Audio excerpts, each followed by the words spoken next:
Hello friends, welcome back.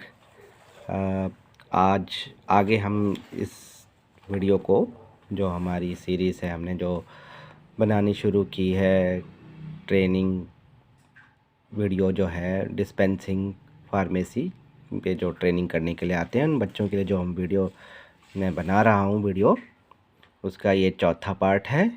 और आज इसमें मैं एक शुरुआती दौर पे जो बात मुझे बता देनी चाहिए थी, आज वो पहले बताऊंगा।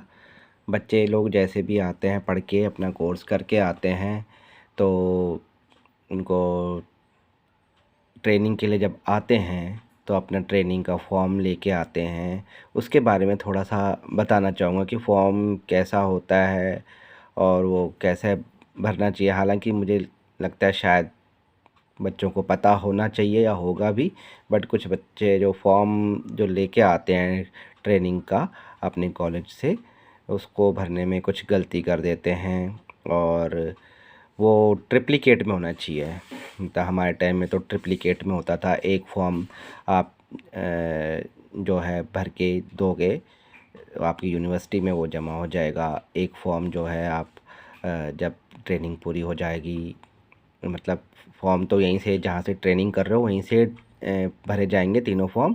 उनमें से एक फॉर्म को जो आप जो है एक कॉपी जो है उसकी ट्रेनिंग फॉर्म की, जो एक्चुअली सर्टिफिकेट भी वही होता है, ट्रेनिंग सर्टिफिकेट प्रोफार्मा कह दो या फॉर्म कह दो, एप्लीकेशन फॉर्म कह दो, आपको अपने कॉलेज से ही मिलता है।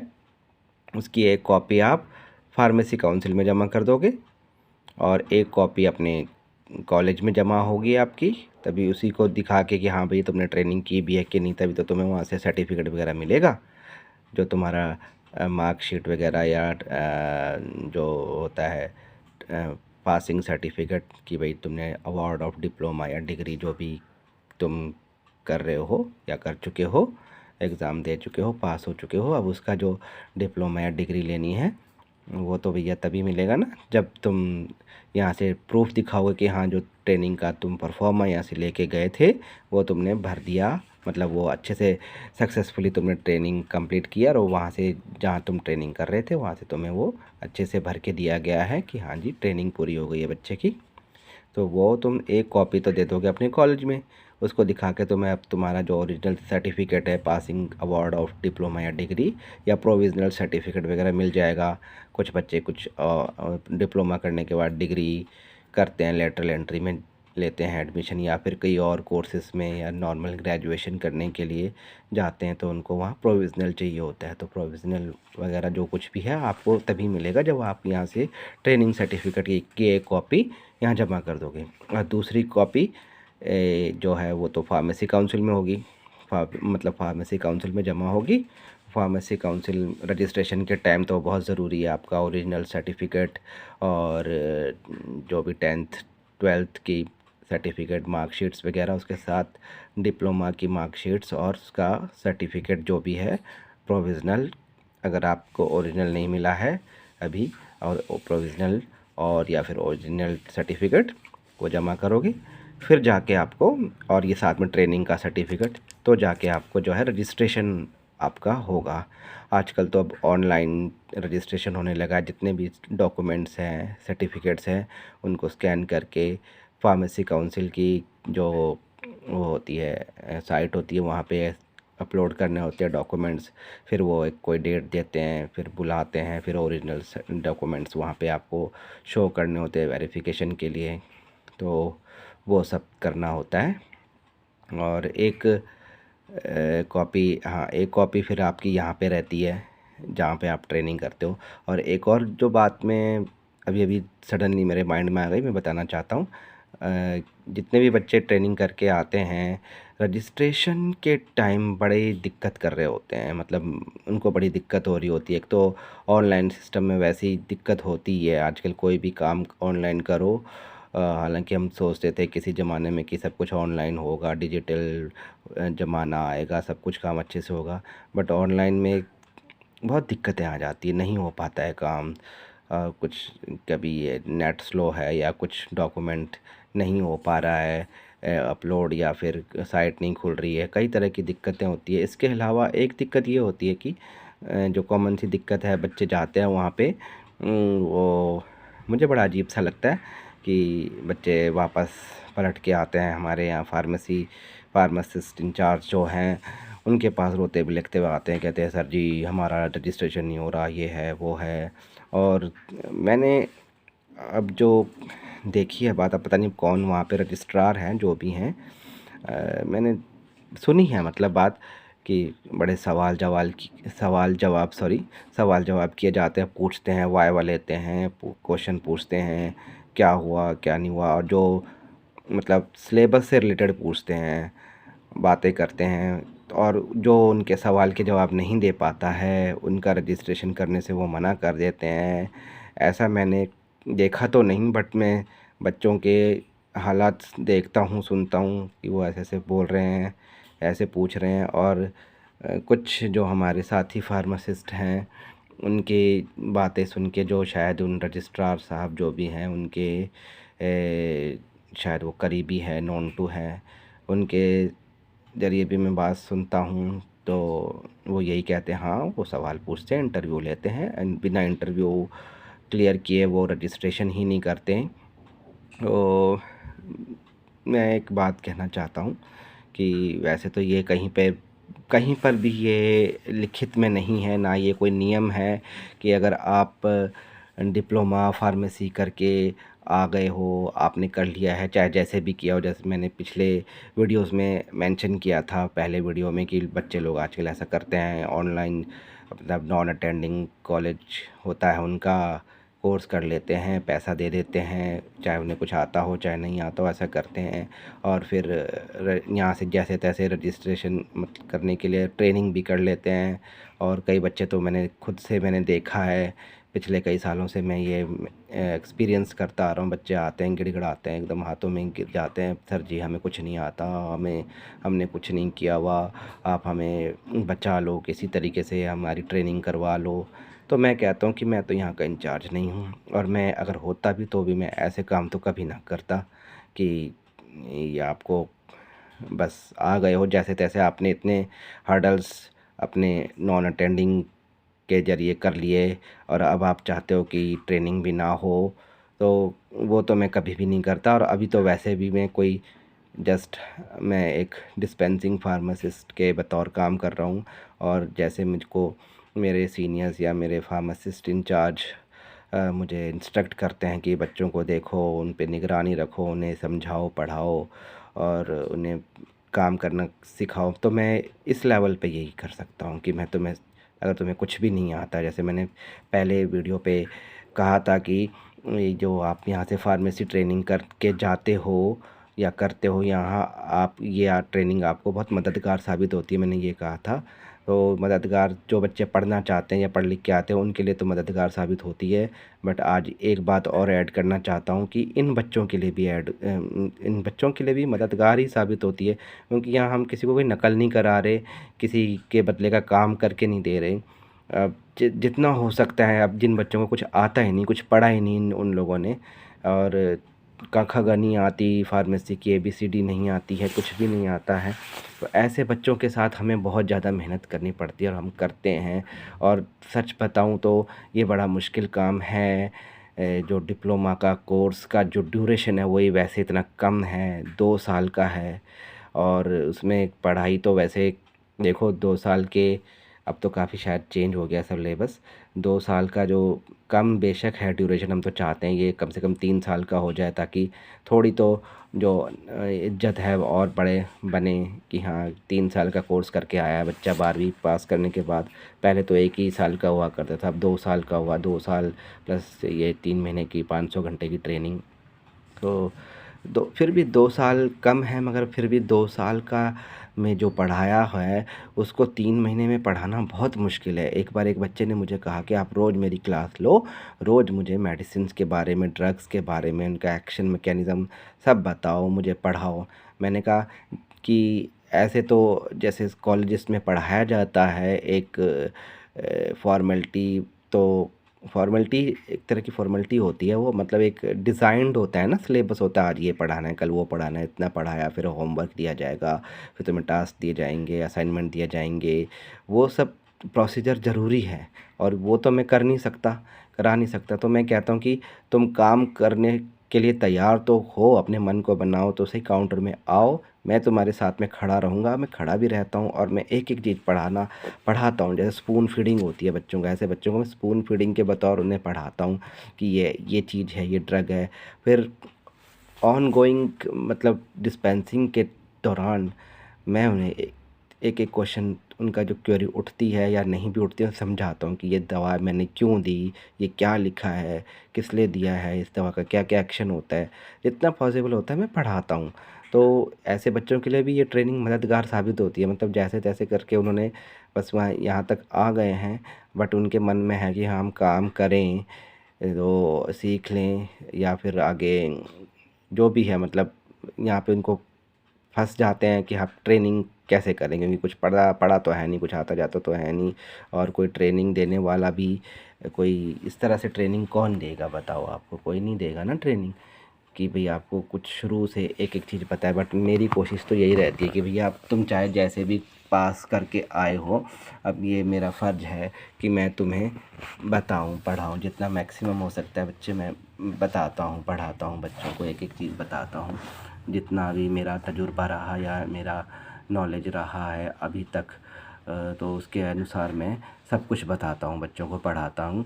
और ये जो अनुभव होता है ये कभी ख़त्म नहीं होता, और ये जो है एक स्टैग्नेशन बन के नहीं रह सकता। अनुभव हमेशा, हर दिन हर पल बढ़ता रहता है, ज्ञान कभी ख़त्म नहीं होता है। आप सोचो कि हमने इतना पढ़ लिया, ठीक है, हमें तो नॉलेज आ गई, हम तो हो गया, नहीं। 2 साल के 4 साल के डिग्री के कोर्स में उनको नॉलेज को बांध के नहीं रख सकते, कॉम्पिटेंसी को हम बयान नहीं कर सकते कि 2 साल के 4 साल के कोर्स में हम कॉम्पिटेंट हो गए। एक्सपीरियंस तभी आता है जब काम करते हैं, नॉलेज भी बढ़ता रहता है हर दिन, उसके लिए पढ़ते रहना होता है। तो बात हुई थी कि वहाँ पे रजिस्ट्रेशन के दौरान वहाँ पे इस तरह के सवाल किए जा रहे हैं। मैंने सुना है ऐसे कि वो इंटरव्यू लेते हैं जो भी हैं हमारे रजिस्ट्रार साहब। मैं तो नासा साहब का नाम सुना था, उसके बाद कौन बन गए मुझे याद भी नहीं है, जो भी हैं। तो यहाँ पर मैं 2 बात कहना चाहूँगा। पहली बात तो ये कि ऐसा तो कोई नियम नहीं है और कहीं पर भी कोई ऐसा प्रोविज़न नहीं है, कुछ नहीं, कोई गैजेट में नहीं आया है कि रजिस्ट्रेशन इंटरव्यू के बेस पे होगा। आपने इंटरव्यू पास कर लिया तो ही आपको मतलब आपका रजिस्ट्रेशन प्रोसेस स्टार्ट की जाएगी, नहीं, ऐसा कोई नियम नहीं है। मगर मैंने ये बात जब डिस्कस की अपने सीनियर्स के साथ या उनके हमारे जो भी लोग और फार्मासिस्ट सीनियर्स हैं और जो हमारे फार्मासिस्ट इंचार्ज भी हैं, उनसे भी बात की, तो वो ये कहने लगे कि सिर्फ उन लोगों के लिए किया जा रहा है, मतलब जो मतलब नॉन अटेंडिंग वाले को टारगेट में किया जा रहा है। मैं ये कहता हूँ आप इस लेवल पे आके टारगेट करने का क्या मतलब है? क्या क्या कर लोगे इस लेवल में आके टारगेट करके? उनके कोई आपका काम सिर्फ डॉक्यूमेंट्स वेरिफिकेशन करना है कि बच्चा 10वीं बोर्ड कहाँ से किया, 12वीं कहाँ किया, कितने नंबर थे, मार्कशीट, और डिप्लोमा कहाँ से किया, डिप्लोमा जिस इंस्टीट्यूट से किया है वो रिकॉग्नाइज है फार्मेसी काउंसिल के द्वारा कि नहीं है। अब ये क्यों देख रहे हो कि उसने तो पैसे खिला के कर दिया और दिया, ये चीज़ तो एक तो पहली बात तो आपका काम है नहीं, ये यूनिवर्सिटी लेवल यूजीसी के लेवल का काम है ये, ठीक है ना, कि वो देखेंगे जाके कि उनका काम होता है कि कोई बच्चा कोई फ्रॉड है या कोई नॉन अटेंडिंग है, मतलब जो अटेंडेंस उसने कभी पूरी की नहीं है, वो कॉलेज में आया नहीं है या उसकी जगह किसी और ने बैठ के एग्ज़ाम दे दिए, वो वटेवर जितनी भी ये बातें हैं, ये सब देखना तो भैया यूजीसी वालों का है ना, यूनिवर्सिटी या कॉलेज वालों का है, या वो इंस्टीट्यूट जिस यूनिवर्सिटी से एफिलेटेड है उनका काम है देखना। आप क्यों ये सब कर रहे हो? आपको ये सब करने का क्या मतलब है? अब जैसे तैसे जो भी जिसकी भी कैसी भी मजबूरी रह के आ गई, अब उसको या तो आप साबित करो ना कि ये जो डॉक्यूमेंट्स है ये गलत है, झूठे हैं। अगर वो झूठे निकलते हैं, यहाँ पर भी आप वेरिफिकेशन जब करते हो रजिस्ट्रेशन से पहले आप भी वेरिफिकेशन करते हो, मैं मानता हूँ वेरिफिकेशन होती है, होनी चाहिए। आप करते हो एक एक चीज़, एक एक डॉक्यूमेंट की वेरिफिकेशन करते हो। उसमें अगर आपको कोई खामी नज़र आती है, लगता है कि ये फ्रॉड है, मतलब ऐसे ही बनवा लिया है, मतलब मैं ये कहना चाहता हूँ कि डॉक्यूमेंट्स की ऑथेंटिसिटी पे अगर कोई सवाल आता है तो इनका जो भी हमारे रजिस्ट्रार हैं, तो इनका बनता है बोलना कि भाई नहीं, तुम तो फ्रॉड हो, तुमने ये सर्टिफिकेट नकली है। तो बनता है कि हाँ, रजिस्ट्रेशन आपका नहीं किया जाएगा। मगर आपका ऑथेंटिकेशन सही है, डॉक्यूमेंट्स का सारे डॉक्यूमेंट्स सही हैं, मेरी मतलब मैं चाहता हूँ कि मेरी मंशा को समझा जाए। मेरा ये मतलब ये नहीं है कि कोई फ्रॉड बंदा कोई आगे आ जाए, ये नहीं कह रहा मैं। अब जो जैसे भी जो लोग करके आ रहे हैं, अब फार्मेसी काउंसिल में रह के क्या उन लोगों को पता नहीं है क्या कि कितने ऐसे अजीब अजीब से कॉलेज खुल जा रहे हैं पेमेंट के नाम पे, प्राइवेट कॉलेजेस खुल रहे हैं। अगर आपको ये लगता है कि ऐसे लोग ना आ पाए, तो आप ग्राउंड रूट लेवल पे उस चीज़ को सॉर्ट आउट करो ना, उस टाइम जाओ ना। और किन रिकॉग्नाइजेशन चेक करो, जब रिकॉग्निशन चेक करनी होती है किसी भी इंस्टीट्यूट की, या वो अफिलिएशन होती है, उसको मान्यता मिल रही होती है, तब कहाँ होते हैं आप लोग? तब क्यों नहीं होते? अब जब लड़के ने affiliated university PCI recognise college से जैसे तैसे करके डिप्लोमा कर लिया, अब आप उसको वो रजिस्ट्रेशन के टाइम उसके डॉक्यूमेंट्स के ऊपर क्यों ऐसे बवाल मचा रहे हो? मतलब डॉक्यूमेंट्स अगर गलत हैं तो आप बोलो, ज़रूर बोलो, ठीक है, अब बोलना बनता है, ये तो आपका काम है। मगर सब कुछ सही है, अभी बस आपको वहाँ डॉक्यूमेंट्स वेरीफाई करना है, देखना है, आपको रजिस्ट्रेशन करना है बच्चे का। आप कोई एग्ज़ामिनिंग अथॉरिटी तो नहीं हो, आप एग्ज़ाम तो नहीं ले रहे, या ना ही ऐसा कोई फार्मेसी काउंसिल ने कभी कोई सर्कुलर जारी किया है, ना कोई गैजेट निकला है कि भाई registration with after passing interview of registrar तभी होगा। ऐसा तो नहीं होना चाहिए, ये तो बहुत गलत बात है। मैं इसलिए नहीं कह रहा कि बेचारे जो बच्चे जो हैं जैसे तैसे करके आए हैं वो फंस जाएंगे। डेफिनेटली वो तो फंसेंगे ही ना, उन्हें तो कुछ भी नहीं आएगा, वो बहुत गिल्टी फील करेंगे, गिल्टी फील करेंगे, और आप उन्हें भगा दोगे। और फिर क्या क्या आप उन्हें समझाना चाहोगे? ये कहना चाहोगे कि जाओ पहले पढ़ के आओ, अब वो फिर से कोर्स करके आएंगे? ऐसा तो नहीं हो सकता ना। तो अब अगर आप सचमुच में ये सोचते हैं कि यहाँ पे सिर्फ जो बच्चे हैं अपने दम पे, अपनी मेहनत पे कोर्स करके आएँ, तो आपको कोई अलग से मुहिम स्टार्ट करनी होगी। आपको ऐसे कॉलेजेस की ही मान्यता रद्द करनी होगी जो बच्चों को सिर्फ पैसों के दम पे एडमिशन दे देते हैं, बिना उनके कोई एंट्रेंस एग्ज़ाम लिए कॉलेज में एडमिशन आप करा देते हो सिर्फ पैसा लेके। और फिर उसके बाद आप पैसा लेके ही आप मतलब उनको नॉन अटेंडिंग भी करा रहे हो, आने की ज़रूरत भी नहीं है। वहाँ पे जाके आप कुछ कर सकते हैं तो करें, यहाँ पे इस लेवल पे आके आप प्लीज़ ऐसा ना करें। अगर आप देख रहे हैं ये वीडियो तो मेरी आपसे गुजारिश है। तो मैंने ये सब अपने सीनियर्स लोगों से भी डिस्कस किया, तो उन्होंने मुझे ये कहा कि तो पता तो चले। पता, अरे पता करके क्या करना कि कौन बच्चा इंटेलिजेंट है, कौन नहीं है, कौन पढ़ के आया, कौन नहीं पढ़ के आया। अब ये करके क्या फ़ायदा है? कोई फ़ायदा है क्या? या तो आपको सचमुच में कोई गैजेट निकालो, नियम निकालो कि भाई नहीं, जो हमारा एग्ज़ाम पास नहीं कर पाएगा, मतलब इंटरव्यू पास नहीं कर पाएगा, उसको हम रजिस्ट्रेशन नहीं करने नहीं देंगे। या तो ये एक नियम बन के, एक क्लॉज़ बन के आए तो मैं इसको सही कहूँगा। अगर ऐसा कुछ है ही नहीं तो आप बेवजह परेशान क्यों कर रहे हो बच्चों को? ठीक है, बहुत गलत बात है ये। और जैसे एक एग्ज़िट एग्ज़ाम के बारे में बात आई है, पता नहीं काफ़ी टाइम हो गया है इसका गैजेट में निकल के। हाँ, अगर एग्ज़िट एग्ज़ाम जैसी कोई चीज़ आती है कि भैया एग्ज़िट एग्ज़ाम जैसे एंट्रेंस एग्ज़ाम होता है, एंट्रेंस एग्ज़ाम तो जिन कॉलेजेस में एंट्रेंस एग्ज़ाम होता ही नहीं, अब उन कॉलेज से पास होके आने वाले बच्चे वो एग्ज़िट एग्ज़ाम से बेचारे थर-थर काँपेंगे ही ना। हालाँकि मैं गलत नहीं कहता, एग्ज़िट एग्ज़ाम तो होना चाहिए, बेशक हो, एग्ज़िट एग्ज़ाम हो कि भाई एग्ज़िट एग्ज़ाम दे के बच्चों को, जो लोग ऐसी आने की कोशिश करते हैं या आ चुके हैं, तो वो कम से कम कुछ तो पढ़ लेंगे, कुछ तो नॉलेज भर लेंगे अपने दिमाग में कि हाँ क्या काम करना होता है फार्मेसी में। ठीक है, एग्ज़िट एग्ज़ाम को मैं गलत नहीं मानता, और इनफैक्ट मैं इंटरव्यू को भी गलत नहीं मानता, मगर इंटरव्यू जैसे कोई क्लॉज़ है ही नहीं ना, तो रजिस्ट्रेशन के लिए तो आप क्यों कर रहे हो ऐसे? हमारे सारे सीनियर्स यही कहने लगे कि नहीं, इनको कोई कोई बच्चे तो ऐसे आते हैं जिन्हें अपने सब्जेक्ट के नाम भी नहीं पता होते, तुमने क्या क्या पढ़े। ठीक है, आप जस्ट अपनी जाति तौर पे उनको, उनकी आत्मा को झकझोरना चाह रहे हो तो बात अलग है। ठीक है, आप उन्हें बोलो, पूछो, हाँ बेटा आप कहाँ से आए हो, क्या किया है, कितने किया है। आपको पर्सनली फ़ील होता है कि हाँ ये बच्चा नहीं है, ऐसे लग रहा है नॉन अटेंडिंग वाला, आप बेशक उसकी आत्मा को टटोलो, उसे एहसास कराते हो तो ठीक है। मगर ये जो मैं सुना मैंने कि भाई बिना इंटरव्यू पास किए बच्चों को रजिस्ट्रेशन ही नहीं करने दे रहे थे, तो बहुत गलत बात है। ठीक है, और क्या बोलते हैं कि इससे ये भी एक मुझे पर्सनली फ़ील हुआ, मान लो कई बारी हर एक इंसान के माइंड में कई बातें चलती है। मान लो कोई सचमुच में कोई बच्चा पढ़ के आया हुआ है, इंटरव्यू दे मतलब अच्छे से उसने जैसे अपनी मेहनत के दम पे, चाहे वो कोई इतने अच्छे नंबर नहीं भी ला पाया या बहुत इंटेलिजेंट बच्चा भी है जो बहुत ही शार्प ब्रिलियंट होगा, तो वो तो आपके हर सवाल का जवाब देगा। कोई एवरेज बच्चा है बट वो उसने अटेंडिंग की है सारी क्लासेस, और वो अप्रूव्ड इंस्टीट्यूट से जैसे तैसे करके मतलब पढ़ पढ़ के आया है।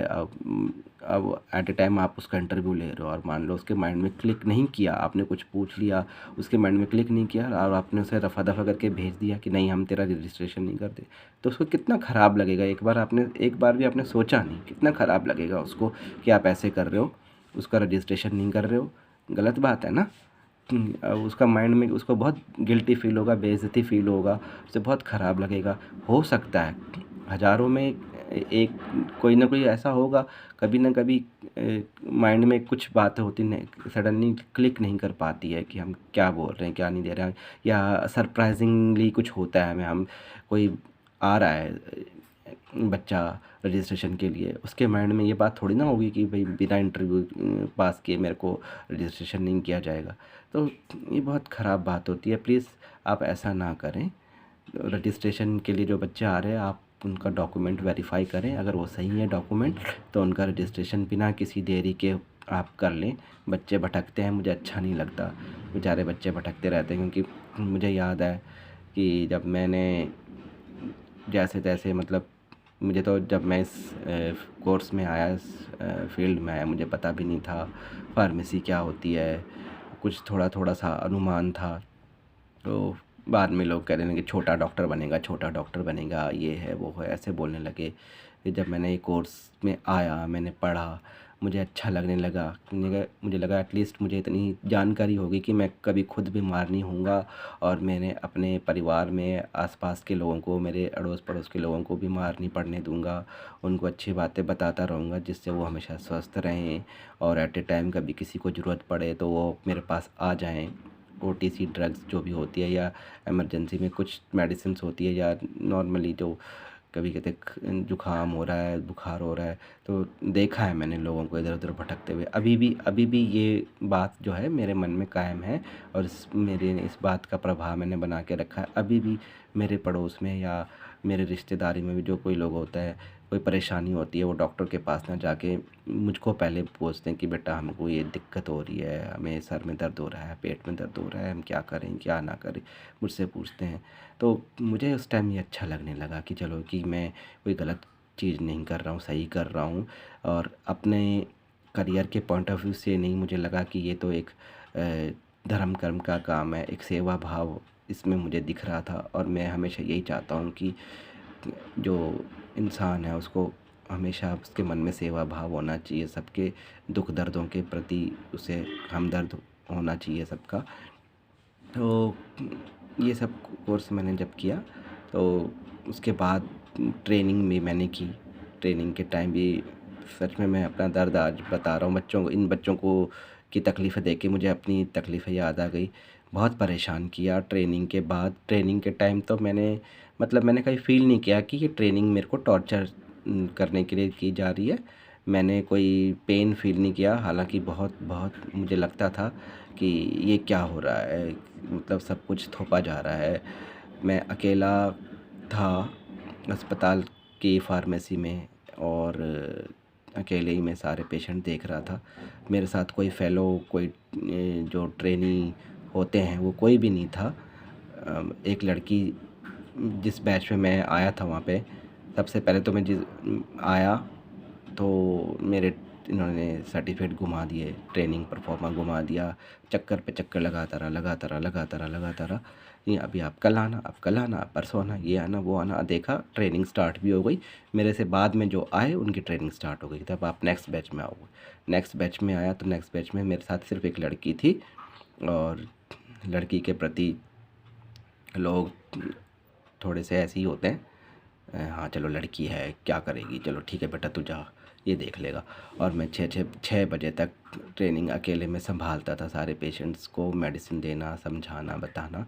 खैर मैंने फ़ील नहीं किया, मैंने कहा, क्योंकि मेरे घर में, मेरे परिवार में मेरे पिताजी ने हमेशा मुझे ये शिक्षा दी कि जितना ज़्यादा कड़ी से कठोरतम परिश्रम करोगे, काम करोगे, उतना ज़्यादा तुम सीखोगे, इतने ज़्यादा तुम मज़बूत बनोगे। मैंने सब कुछ सहा, सारा काम किया मैंने, सब कुछ मैंने कभी फ़ील नहीं किया कि हाय मेरे को टॉर्चर हो रहा है।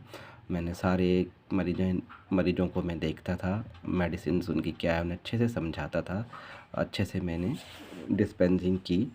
और डिस्पेंसिंग के अलावा भी और काम होते हैं फार्मेसी में, ड्रग्स को रखना, इंडेंट लेके आना, ये वो सब मैंने किया। और उसके बाद मेरा सब्र का बांध जब टूटा, जब इन लोगों ने मेरे सर्टिफिकेट फिर दोबारा घुमा दिए। उसके बाद फिर दोबारा, मतलब 3 बार घुमा दिया सर्टिफिकेट, मेरे को ट्रेनिंग सर्टिफिकेट दिए ना। उससे नुकसान ये हुआ ना, जितनी डिले हुई ट्रेनिंग सर्टिफिकेट देने में, उतना मुझे क्या बोलते हैं अपना रजिस्ट्रेशन में देरी हुई। रजिस्ट्रेशन में भी देरी होने लगी, वहाँ भी वो लोग कहीं करते रहते हैं, पता नहीं क्या क्या बोलते रहते थे फालतू में। खैर जाने दो, बहुत पुरानी बात है। तो उससे रजिस्ट्रेशन में देरी हुई, तो रजिस्ट्रेशन से देरी हुई तो एट ए टाइम वैकेंसी निकली, वैकेंसी में मैं अप्लाई नहीं कर पाया, क्योंकि वैकेंसी जब निकली उस टाइम मेरे पास रजिस्ट्रेशन नहीं था। I was not registered pharmacist. तो वो सुनहरा मौका मेरे हाथों से निकल गया कि मुझे जॉब नहीं मिली। मेरे बैच के काफ़ी सारे जो जो मेरे स्टूडेंट्स मेरे साथ पढ़ते थे उनको जॉब लग गई, मुझे नहीं लगी है, तो मुझे बहुत ख़राब फील हुआ। तो मैं नहीं चाहता किसी और स्टूडेंट के साथ भी ऐसा हो, बहुत ख़राब बात होती है, ऐसे नहीं होना चाहिए। रजिस्ट्रेशन हो जाए तो टाइम पे हो जाए तो अच्छा होता है, बच्चे स्टूडेंट्स अपने फर्दर जॉब के लिए अप्लाई कर पाते हैं, अच्छे से कर पाते हैं। ये नहीं होना चाहिए कि किसी की सिफारिश, या हमारे जो फार्मासिस्ट इंचार्ज है या कोई और है, किसी और की सिफारिश जा रही है, अच्छा वहाँ से आए हो, अच्छा उनके जानकार हो, तो फटाफट आप रजिस्ट्रेशन कर दे रहे हो, अदरवाइज़ आप लटका रहे हो, तो बहुत गलत बात है, बहुत ख़राब बात है। आपसे मेरी विनती है, हाथ जोड़कर मैं आपसे ये विनती करता हूँ, प्लीज़ ऐसा मत करो, बच्चों को परेशान मत करो। खासकर वहाँ पे रिसेप्शन पे जो बच्चे बताते हैं, जो भी फीमेल रिसेप्शनिस्ट होती हैं, वो बहुत ही ज़्यादा बच्चों को परेशान करती हैं। आज नहीं कल, ये नहीं वो, कई तरह के नखरे बताती हैं। बच्चे वो मुझे कहते हैं कि ऐसे बोलती है, ऐसे बोलती है, बहुत गलत बात है। और हमारे अस्पताल से भी मैं कभी नहीं चाहूँगा कि बच्चों को ट्रेनिंग का पीरियड पूरा होने के बाद भी ट्रेनिंग सर्टिफिकेट टाइम पे ना मिले। वहाँ पर भी जो देर मचा रहे हैं, जो भी क्लर्क बैठे हैं, अगर वो लोग मेरा ये वीडियो देख रहे हैं, मैं उनसे कहूँगा कि आप लोग ऐसा मत करें। आप तो एक अपने करियर के मुकाम पे आ गए, आप एक जगह, मतलब आपने हासिल कर लिया कुछ, आप जॉब पे हो, जॉब ओरिएंटेड हो, जानते हो ना कितनी बेरोज़गारी है, कितनी मारामारी है। बच्चे यहाँ आते हैं टेक्निकल कोर्स करके, ट्रेनिंग करके, इसलिए आते हैं कि जल्दी से जल्दी उनकी जॉब लगे।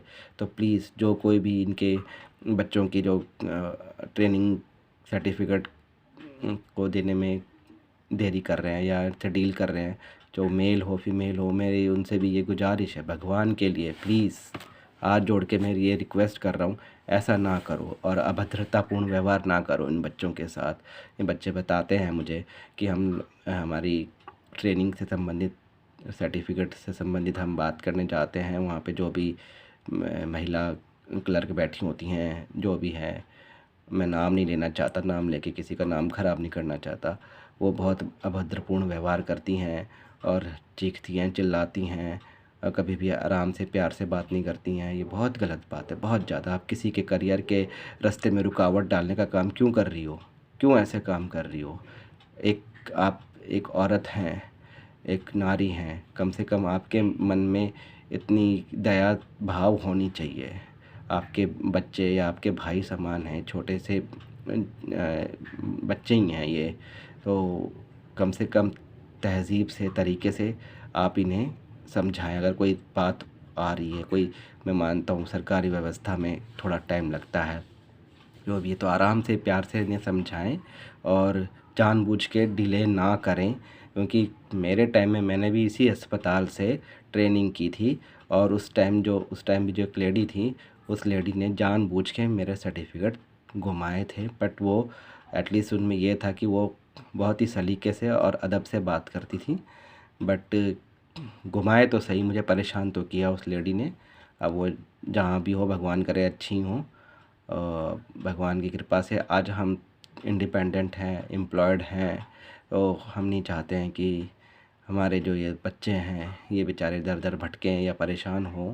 तो प्लीज़ एक बार फिर रिक्वेस्ट कर रहा हूँ, चाहे वो हमारे अस्पताल के कर्मचारी हैं एस्टेब्लिशमेंट में, चाहे वो हमारे रजिस्ट्रार साहब फार्मेसी काउंसिल में हैं, वहाँ पर हैं, कहीं पर भी हैं, इन बच्चों के करियर के साथ खिलवाड़ ना करें, इनको परेशान ना करें। इनका सर्टिफिकेट जल्दी दे दें, रजिस्ट्रेशन होने दें, ट्रेनिंग सर्टिफिकेट इन्हें जल्दी से जल्दी दे दें। परेशान ना करो इनको बिल्कुल भी, क्योंकि ये आगे जाके अपने करियर से संबंधित कुछ काम कर रहे हैं। तो इनको हमेशा ये होना चाहिए कि आप किसी को आगे बढ़ता देखो तो उसे प्रोत्साहित करो, उसे हिम्मत दो, उसकी मदद कर सकते हो जितनी करो, उसके काम में रुकावट मत डालो। तो फ़िलहाल तो मैं अभी इस बात के साथ इस वीडियो को अंत करता हूँ। अभी नेक्स्ट वीडियो में मैं अभी कुछ और बातें बाकी बताने को रह गई हैं। तब तक के लिए धन्यवाद, नमस्ते।